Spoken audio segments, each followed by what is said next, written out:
Hey guys! Remember back in September when I did this tutorial about how to use Autodesk? I promised I would go over some step-by-steps, and I think it's about time for that to happen. So by popular demand, and by that I mean my friend Grace needs help, I will be doing a dragon step-by-step tutorial. And luckily for me, she requested a sea wing. And because I've drawn sea wings so many times, they're practically second nature for me. I'll begin with a few different headshots. Maybe in a future video I can try a full-body tutorial. So I will be drawing the terrifying tsunami, the angsty anemone, and the Tuttle Turtle. So the first thing you want to do is use circles. I never used to do this, but you can really see what a difference it makes. It was actually my friend Eden/Spring Lily, my collab partner, you know the girl, who taught me to use circles as bases.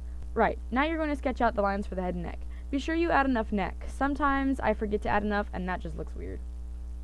Don't worry about keeping it clean either. That's part of what I love about this brush and Autodesk in general, is that it's very similar to a real pencil and paper. I can be really messy and it doesn't bother me a whole lot.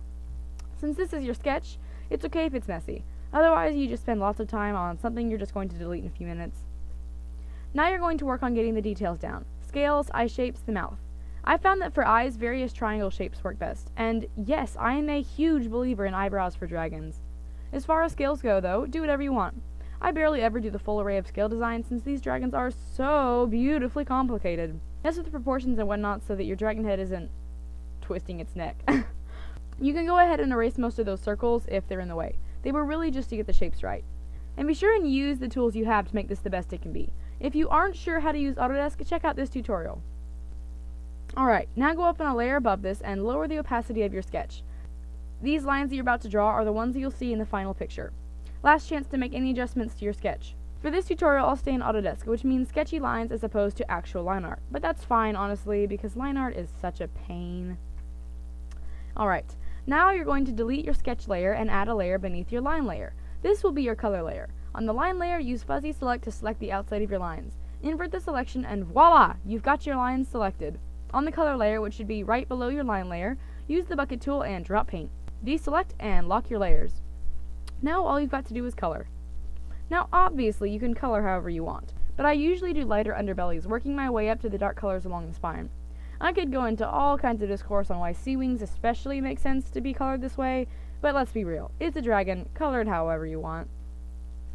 Sometimes I'll leave the line layer after this and call it finished, but if you want, you can duplicate it and make the bottom layer an opacity layer, then put the opacity of both to about 60%.